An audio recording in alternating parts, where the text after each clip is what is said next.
जय मां भवानी, जय राजपुतान। ग्वालियर महाराज मान सिंह तोमर, तोमर वंश के ग्वालियर साम्राज्य के यशस्वी व प्रतापी राजा। तोमर राजवंश में जितने भी राजा महाराजा हुए, उन्हें इतिहासकारों ने उच्च कोटि के विद्वान, धर्मज्ञ, साहसी, वीर, पराक्रमी, उदार, त्यागी व बलिदानी हुए। विद्वता और उदारता में, रण कौशल, बहादुरी, पराक्रम में जहां ग्वालियर महाराज मान सिंह तोमर का नाम सर्वोपरि आता है, तो उन्हें अति उच्च कोटि का साहित्यकार, धर्म सर्वज्ञ, सांस्कृतिक रक्षक व सनातन धर्म का सर्वोच्च सेवक भी माना जाता है। राजपूती काल का गणनाओं में महाराज मान सिंह तोमर का नाम ऐसे वीर योद्धा के रूप में शुमार किया जाता है जिसने अपने जीवन काल में अनेक युद्ध किए और सदैव विजय रहे। हर शत्रु को हर रण में बुरी तरह न केवल मार भगाया, बल्कि मध्य भारत की ओर या ग्वालियर चंबल की ओर जिसने भी आंख उठाने की जरूरत की,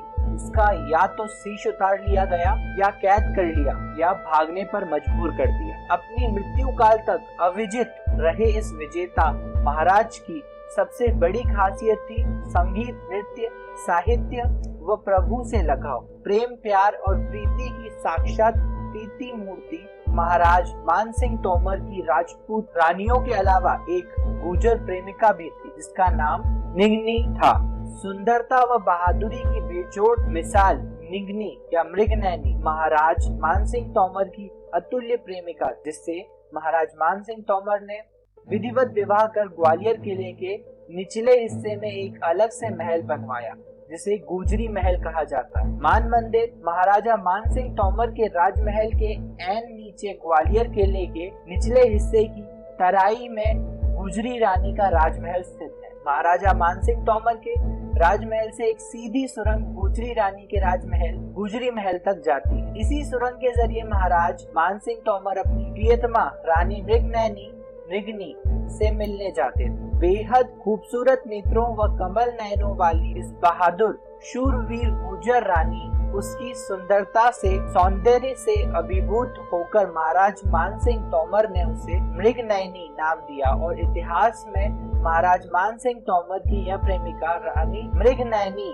नाम से विख्यात हुई। महाराजा मान सिंह तोमर ने मृगनयनी रानी निगनी को दो बेहद खूबसूरत और पराक्रमी शूरवीर बलवान पुत्र हुए। महाराजा मान सिंह तोमर ने उन्हें ग्वालियर दुर्ग के निकट क्षेत्रों की जागीर दी और स्वतंत्र जागीरदार बनाकर ग्वालियर किले के एक और चंबल क्षेत्र में सांक नदी क्षेत्र से आसन नदी व कुआरी नदी क्षेत्र के आसपास का समूचा क्षेत्र सौंपा व क्षेत्र रक्षा की जिम्मेदारी सौंपी। इसी प्रकार ग्वालियर दुर्ग के दूसरी ओर का क्षेत्र सिंध नदी से लेकर भोज नदी तक का क्षेत्र सौंपा गया। महाराज मान सिंह तोमर के और मृगनयनी रानी निगनी के इन दोनों शूरवीर पुत्रों ने अपनी जागीरों की न केवल भव्य संचालन व्यवस्था की, बल्कि लोधियों को अनेक बार धूल चटा दी। इनके जीते जी एक भी बाहरी आक्रमणकारी ग्वालियर चंबल साम्राज्य में ना तो अपना झंडा फहरा सका, न युद्ध में इन वीरों के समक्ष टिक सका। ग्वालियर महाराजा मान सिंह तोमर के पुत्र विक्रमादित्य सिंह तोमर के शासन काल में इब्राहिम लोधी से भीषण युद्ध करते हुए जब इन राजकुमारों पर किसी भी प्रकार से लोधी काबू नहीं कर सके और इनकी वीरता के समक्ष टिक न सके, तो इन दोनों राजकुमारों को इब्राहिम लोधी ने धोखे से विष देकर मरवा दिया। इन दोनों की वीर राजकुमारों ने अपनी खुद के विवाह स्थानीय ग्वालियर चंबल क्षेत्र के गुर्जरों में किए। ये दोनों राजकुमार तोमर राजपूत ही कहलाए, किंतु राजपूतों में आगे वैवाहिक संबंध रखने के बजाय गुर्जरों में ही वैवाहिक संबंध रखकर अपनी वंश परंपरा आगे बढ़ाई और इनके वंशजों ने अपना उपनाम जाति गोत्र में तोमर की जगह तोंगर लिखना व कहना शुरू कर दिया। तोंगर तब से गुर्जर कहे पुकारे जाने लगे और गुर्जरों में इन्हें सबसे बड़ा कुल माना जाता है। ये आधे क्षत्रिय राजपूत और आधे गुर्जर हैं। तब से तोंगर गुर्जर आज तक खुद को तोमर क्षत्रिय राजपूत भी मानते हैं और शुद्ध गुर्जर भी, यानी ग्वालियर साम्राज्य मान सिंह तोमर बेहद सुप्रसिद्ध, वैभवशाली, बहुत प्रतापी और यशस्वी महाराज रहे। ग्वालियर को जो आज संगीत की राजधानी कहा जाता है, यह महाराज मान सिंह तोमर के कारण ही कहा जाता है। महाराज मान सिंह तोमर ने ही ध्रुपद का आविष्कार किया। महाराज मान सिंह तोमर के दरबार में ही ये महान गायक और संगीतकार तानसेन और बेजू बावरा महाराज मानसिंह तोमर ने ही ग्वालियर किले का पुनरुद्धार व जीर्णोद्धार कराया और सिकंदर लोधी और इब्राहिम लोधी को अनेकों बार धूल चटाई। इतिहास में प्रसिद्ध लड़ाइयों में लोधियों को महाराजा मानसिंह तोमर ने कई बार बुरी तरह मार भगाया। जितने यश गान महाराज मानसिंह तोमर के गाए जाते हैं उसमें सबसे अधिक महाराजा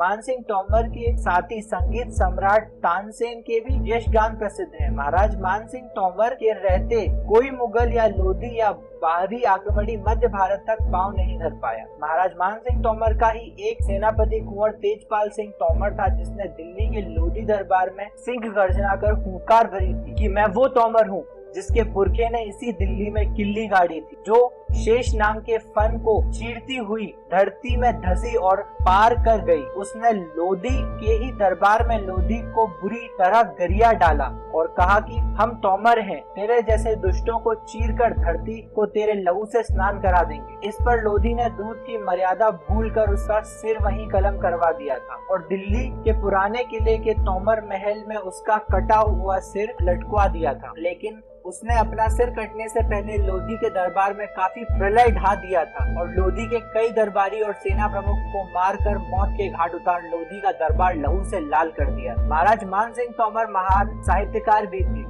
उन्होंने अनेक दोहों, चौपाइयों, कविताओं एवं अनेक छंदों की रचना की। विश्व प्रसिद्ध ग्रंथ मान कुतूहल की रचना उन्हीं ने की। महाराज मानसिंह तोमर के ही एक महाआमद हेमशाह ने प्रसिद्ध ग्रंथ बेताल पच्चीसी की रचना मानिक कवि से कराई। मान कौतूहल का फारसी अनुवाद फकीरुल्लाह सैफ खान ने किया। इसके अलावा महाराज मानसिंह तोमर के दरबार में प्रसिद्ध साहित्यकार व संगीतकार बख्शू, महमूद लोहंग, नायक पांडे, देवचंद, रत्न रंग, मानिक कवि, हेधननाथ, सूरदास, बचपन काल में गोविंद दास, नाभदास, हरिदास, कर्ण, नायक गोपाल, भगवंत, रामदास वगैरह थे। भक्तमाल नामक ग्रंथ यही महाराज मानसिंह तोमर के ही दरबार काल में लिखा गया। स्वयं महाराज मानसिंह तोमर ने सावंती, लीलावती, पांडव, मानशाही, कल्याण आदि रागों के गीत लिखे हैं। रास नामक नृत्य नाटिका का आविष्कार स्वयं महाराज मानसिंह तोमर ने ही किया, जो कि आज रास लीला के नाम से बेहद प्रसिद्ध नृत्य नाटिका कहीं पुकारी जाती है।